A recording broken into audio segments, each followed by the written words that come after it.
Yo, I'm Eazy-E from the world's most dangerous rap group, NWA, and we'd like to thank everybody at the NARM. Eric Eazy-E Wright, the godfather of gangsta rap, was a master of building two things: a revolutionary music empire and a legendary list of enemies.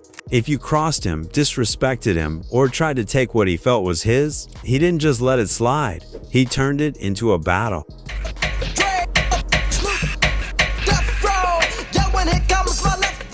Here are 5 artists who ended up in the firing line of Eazy-E's anger. Starting at number 5, we have Ice Cube. Before the bitter diss tracks and public fallouts, there was once a powerful alliance between Eazy-E and Ice Cube. Eazy-E, the street-savvy visionary from Compton, had the money and the ambition to build something big, but he needed a voice. Someone who could take the raw experiences of life in South Central and turn them into lyrics that would shake the world. That voice came in the form of a young, gifted writer named O'Shea Jackson, who the world would come to know as Ice Cube. Together, they helped form NWA, the group that would redefine hip-hop and push it into uncharted territory. Eazy-E was the bold frontman and businessman. Ice Cube was the pen behind the message, writing hard-hitting verses for tracks like Boys in the Hood and much of Straight Outta Compton. The two were the heartbeat of NWA, but as the group rose to global fame, cracks began to form, and the very wealth they made from their success started tearing them apart. Cube began to question his share, despite being a major writer not only on the group's biggest hits, but also on Eazy-E's solo project Eazy-Do's It. He had only been paid about $32,000. It didn't add up. When he was finally handed a contract by the group's manager, Jerry Heller, Ice Cube didn't sign. Friends and family urged him to get proper legal advice first, and he listened. Dude, young MC, I like the whole business part of it, That was the moment everything changed. In 1989, right when NWA was at its peak, Ice Cube made the bold decision to walk away. He was the first to leave, and his departure cracked the foundation of a group that had seemed untouchable. At first, the tension stayed behind the scenes, but that silence didn't last long. In 1990, NWA fired their first public shot on the EP 100 Miles and Runnin', calling Ice Cube Benedict Arnold and painting him as a traitor. Eazy-E led the charge, going after Cube's loyalty and questioning whether he was ever truly down for the cause. The hip-hop world watched closely, waiting to see if Cube would bite back. In 1991, he did. On his solo album Death Certificate, Ice Cube unleashed one of the most savage diss tracks in rap history, No Vaseline. This wasn't just a diss, it was a scorched earth attack. Cube went after every member of NWA, but he reserved his harshest bars for Eazy-E and Jerry Heller. He accused Heller of manipulating the group, rapping, "It's a case of divide and conquer, 'cause you let a Jew break up my crew." Then he turned on Eazy-E with the brutal line, "Heard you both got the same bank account, dumb what you thinking about?" It was raw, unforgiving, and deeply personal. Whatever brotherhood had once existed was now completely shattered. Cube's ex-security guard B Real recalled tension when Cube once saw Eazy-E in a parking garage. They were ready to fight, but both stepped back like men, shook hands, and kept peace. Realistically, I thought the fair one was about to happen, but they handled their like gentlemen. But time has a way of softening even the hardest of feelings. By 1994, the two men had started speaking again. They were older, wiser, and more aware of how outside forces like money and bad management had played a role in tearing them apart. Ice Cube would later say he ran into Eazy at a club in New York, and the two finally sat down and had a real conversation. There was no yelling, just honesty. They made peace. The two had even talked about reuniting NWA, putting the past behind them, and giving fans the comeback they had always dreamed of. But that reunion would never happen. In March 1995, Eazy-E passed away from complications related to AIDS. Just when it seemed like they might rebuild what they had lost, time ran out. Another artist Eazy-E disliked was Dr. Dre. Dr. Dre was the guy who built the sound of NWA, the man behind the beats that turned Ruthless Records into a powerhouse. Eazy-E and Dre weren't just collaborators, they were brothers in the game. But when that bond broke, it didn't just split the group, It lit the fuse for one of the most personal and brutal rivalries in hip-hop history. Once again, the root of the conflict was money and mistrust. Dr. Dre had produced everything from NWA's Raw anthems to Eazy-E's solo hits.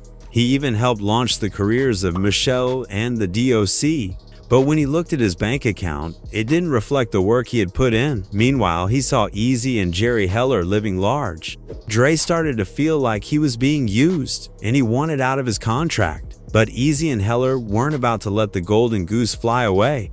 The final straw was a disagreement about their manager Jerry Heller, whom Dr. Dre and Suge Knight believed was taking an unfair share of album profits. Dre confronted Eazy about this, but Eazy said he was never going to fire Jerry. Man, either Jerry goes or I go. And he looked me in my face and said, I can't get rid of Jerry. That's when a new player stepped in, Marion Suge Knight. A former football player turned bodyguard, Suge was bold, aggressive, and hungry to build his own empire. He saw Dr. Dre as the key. Suge and his crew allegedly cornered Eazy-E and demanded the release of Dre, Michelle, and the DOC. Some say they used threats, others say it was worse. Whatever the truth, Eazy felt boxed in, and he had no choice but to let Dr. Dre go. With that, Dr. Dre was free, but it wasn't a clean break. It was a declaration of war. Dre wasted no time. He joined forces with Suge Knight to create Death Row Records. And in 1992, he dropped his debut solo album, The Chronic. It was a classic, but it was also a missile aimed straight at Eazy-E. The lead single, F With Dre Day, was pure disrespect, but the music video took it even further. It featured a clownish character named Sleazy-E, a short, desperate version of Eazy, wearing a "Will Rap for Food" sign and begging for money. Dre wasn't just calling him out. He was trying to erase his legacy and humiliate him in front of the world. Eazy-E didn't flinch. In 1993, he fired back with the EP It's On Dr. Dre 187 Killa. The title was aggressive, the music was even more savage. On Real G's, Eazy tore Dre apart line by line. He mocked his transformation from shiny dress pop rapper to street gangster. He rapped, "All of a sudden Dr. Dre is the G thing," but on his old album covers, he was a she thing. The video backed it up with actual photos of Dre in sequins and makeup from his days in the world-class Wrecking Crew. It was a cold, calculated strike that called Dre a fake and a studio gangsta. The feud became bigger than the music itself. It was personal, raw, and very public. It defined West Coast rap for years, and for a while, it seemed like there was no going back. But then something unexpected happened. After Eazy-E was hospitalized in 1995, the feud that had felt so important didn't seem to matter anymore. Dr. Dre visited him in the hospital. Years of hate faded in a single moment. As Dre later shared in The Defiant Ones, seeing Eazy like that made all the anger melt away. They talked, they made peace, they let go of the past. Coming in at number 3 on Eazy-E's list of rivals is a man who represented a different kind of threat, Suge Knight. Losing Ice Cube was tough. Watching Dr. Dre walk away, that was devastating. But the battle between Eazy-E and Suge Knight, that was a whole different level. This wasn't just about rap beef or bruised egos. This was a full-blown power struggle between two men who were as feared as they were respected. It wasn't personal, it was business. Ruthless, dangerous business. And it would change the West Coast forever. Everything kicked off when Suge Knight made it clear he wanted Dr. Dre for his new label. But Suge didn't show up with a team of lawyers and contract offers. He showed up with muscle. He was bold, aggressive, and not afraid to get dirty. Suge wasn't just building a record label, he was building an empire, one that didn't follow industry rules. And his first move was to take Dre right out of Eazy's hands. Eazy had built Ruthless Records from the ground up. He was the street-smart businessman who had turned gangsta rap into a cultural force. But Suge didn't care. He was coming for the crown, and he made his move fast. In Eazy's words, Suge tried to destroy his record company. Suge Knight. Suge tried to destroy my record company. With Dre by his side, Suge co-founded Death Row Records. It wasn't just competition,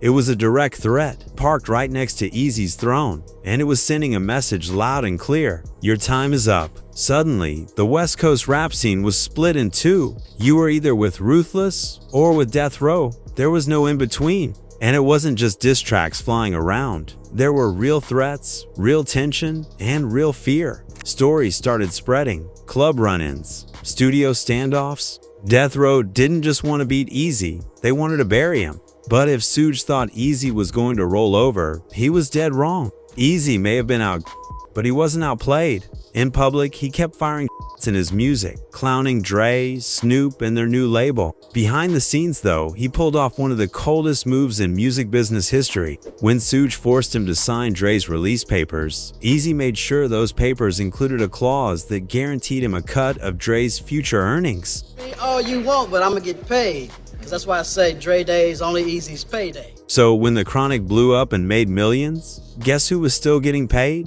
Eazy-E. He may have lost his top producer, but every time Death Row cashed in on Dre's success, Eazy was taking a slice right off the top. It was poetic revenge, getting rich off the very people trying to destroy you. And he didn't stop there. Eazy kept going at them in his songs. On Real G's, he didn't just come for Dre, he came for the whole Death Row image. He called out the fake gangsta vibes, mocking their tough guy act. For Eazy, this wasn't just about dissing an old friend, it was about protecting his legacy. He wasn't going to let anyone rewrite the story without a fight. As with the other guys on this hate list, Surge wrecks, but the deeper their rivalry got, the darker it became. Eazy's in 1995 from AIDS shocked the entire music world. It was sudden, unexpected, and surrounded by questions. Over the years, rumors and conspiracy theories started to swirl, many of them pointing in one direction, towards Suge Knight. Despite the lack of evidence, one particular moment has continued to fuel these whispers. During a 2003 interview on Jimmy Kimmel Live, Suge Knight, while casually joking in an ankle monitor, made a chilling remark. He described a method for a subtle assassination, explaining how a person could be given a slow death by being injected with AIDS-infected blood. Whether it was a twisted joke or something more sinister, they get blood from somebody with AIDS, and then they shoot you with it. Oh, so that seems bad. That's a slow death. it added fuel to a fire that never really. People started wondering, was there more to Eazy's than anyone realized? Let me know what you think in the comments. At number 2 on the list, we have Snoop Dogg.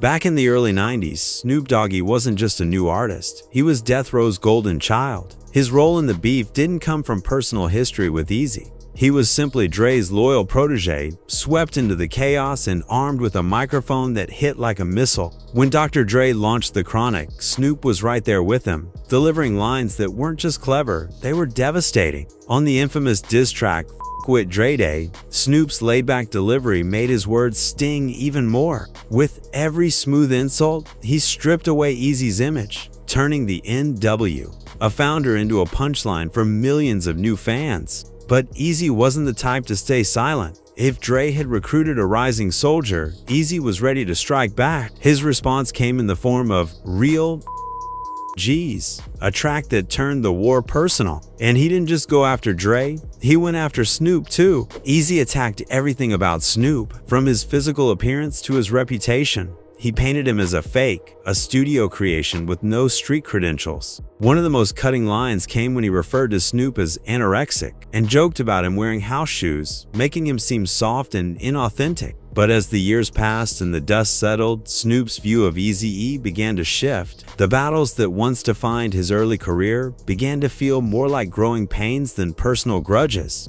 As he grew into a respected figure in hip-hop, Snoop started speaking about Eazy not as a rival but as a pioneer. Years later, during an appearance on the Bootleg Kev podcast, Snoop admitted something surprising. He actually liked Eazy's diss track Real G's, even though it was aimed straight at him. Shit be knocking and you hear me singing it. Yo, I was gonna ask you, Snoop said the track hit him hard at the time, but deep down, he admired Eazy. In another interview, he opened up even more, saying he wished he had the chance to work with Eazy-E before he passed. Oh, he meant a lot to you, I bet. Yeah, man, that's the foundation. Right. That's the creation. He didn't just show respect, he gave Eazy real credit, calling him a visionary who opened doors for West Coast artists like himself. On the other side, Eazy-E didn't say much about Snoop in interviews. His focus was usually on Dr. Dre, but the way he targeted Snoop in Real G's said it all. He mocked Snoop's voice, his image, and his loyalty.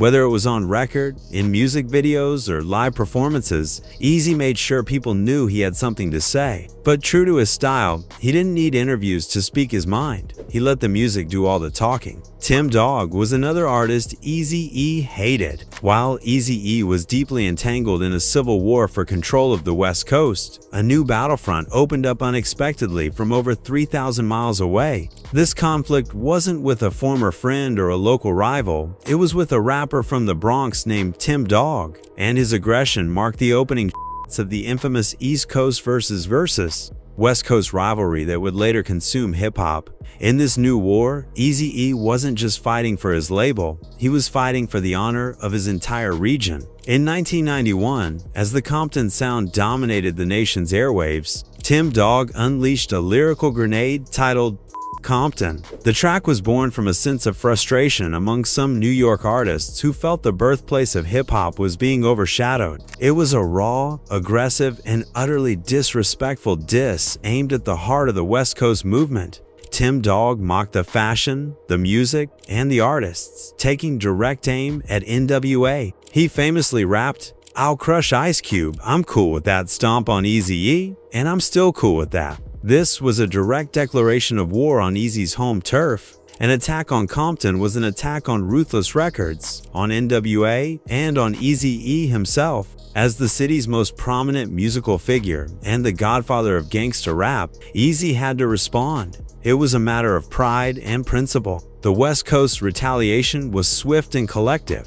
Dr. Dre and Snoop Dogg fired back on tracks like Fuck With Dre Day, but Eazy-E, as the general of Compton, also played a crucial role in the counterattack. He used his platform and his label, Ruthless Records, to champion the response. While he didn't release a standalone, dedicated diss track in the same vein as Real Motherfucking G's, he endorsed and facilitated responses from his camp, ensuring the West Coast presented a unified front. Artists under his wing and within his circle released their own scathing replies, turning the feud into a regional onslaught against Tim Dog. The beef between Tim Dog and the West Coast, spearheaded by figures like Eazy, was a critical turning point. It drew the battle lines clearly between the two coasts. While the conflict itself was mostly contained to a handful of records and didn't escalate to the dangerous levels of the ruthless death row war, it set a dangerous precedent. It planted the seeds of animosity and regional pride that would grow into the tragic, full-blown coastal war